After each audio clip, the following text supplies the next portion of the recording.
Indian DNA. We have Indian DNA. In fact, India is nothing but Indian DNA. It has been synthesized over a period of time, over millenniums. It has been synthesized. Now we have India. We have Indian DNA. Indians are thinking. A common Indian thinking is much more, much profoundly than cerebral brain. Even cerebral minds cannot understand what constitutes Indian DNA. I will tell you, for example, okay, I will give you a classical example. For example, look at Sonia Gandhi. Sonia Gandhi in 2004, when her party, Indian National Congress, got sufficient majority to form a government and to become a prime minister, at that time, Sushma Swaraj challenged Sonia Gandhi. If you want to become prime minister, if you become prime minister, I will tonsure my head. I will sleep on the ground. Similarly, many Indians protested, many cerebral brain protested to become prime minister Sonia Gandhi, because they are considering Sonia Gandhi as a foreigner, as an Italian, as a Roman Catholic.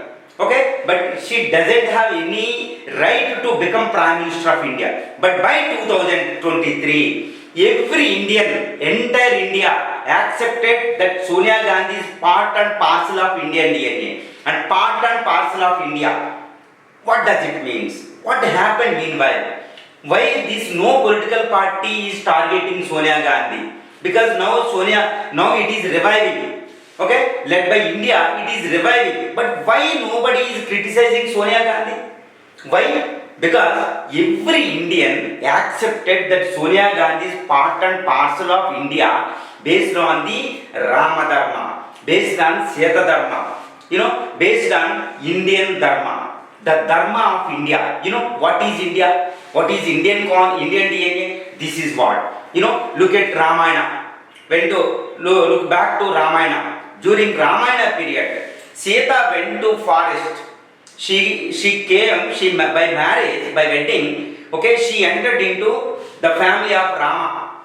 She left everything, include her surname. Since then, whenever in India, whenever these weddings happened, this woman changed her surname into the surname of this bridegroom. This is the tradition has been established by the greatest rishis or cerebral brains or scholars, this Vishwamitra, Vasishtha, Garhi, Gautama, how many, see, look at the intellectuals at that time. They started a tradition, that is the marriage tradition. Since then, we have been following the same marriage tradition. That's why Rama, Ramayana and Sita are eternal in India, and they entered into Indian DNA. That's what Indian DNA now.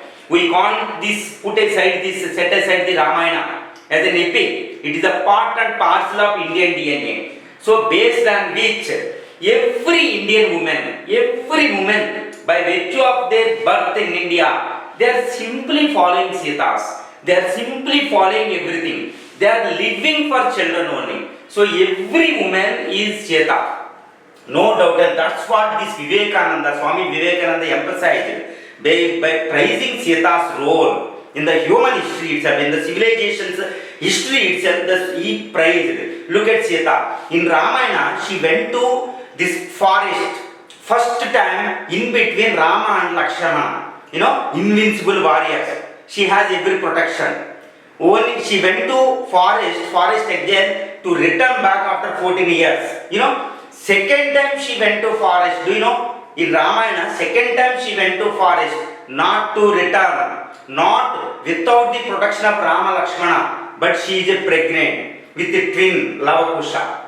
However, she didn't forget her dharma. To protect the in-laws house, to protect the everything, to protect the country of this Rama. Okay, she played, she responsibly, she brought up, she nurtured the Lava-Kusha. Okay, more than Rama. That is what Seta Dharma. Now look at every Indian woman.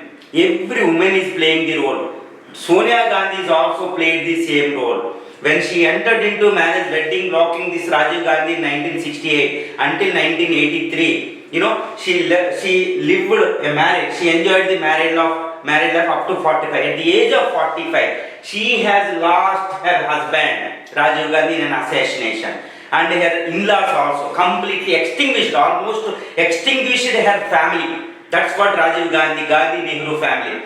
She started, she brought up, she didn't return to this Italy with the same money, same thing. Nobody can counter, nobody can stop. Okay, she didn't return. She followed like Sita. She nurtured the two children. Now they are came to the forefront. And also she started to this give a new lease of life to Indian National Congress, which is very important, which is a liberal democratic party or social democratic party, which is the one of the greatest social liberal party.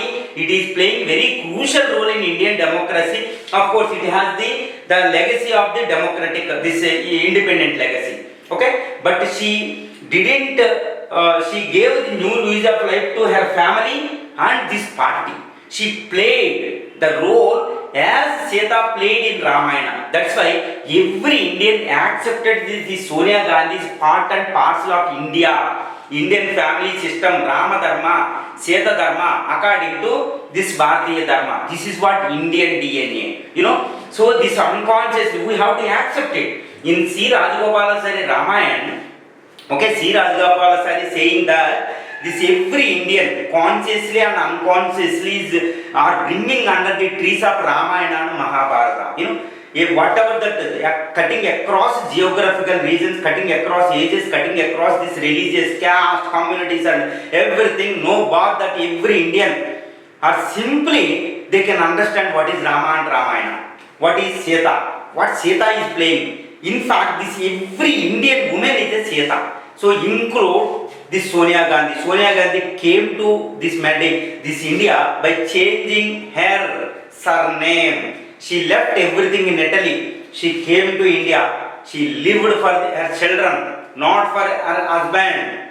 not for her in-laws. They were died by 1991. But since then she has been living for children like Sita lived for this Lava. That's why Indians, common people accepted Sita as the Sonia Gandhi's part and parcel of this India, the Indian DNA as per Sita Dharma, Rama Dharma and Ramayana Dharma, and more than this Bharatiya Dharma. That is what Indian DNA.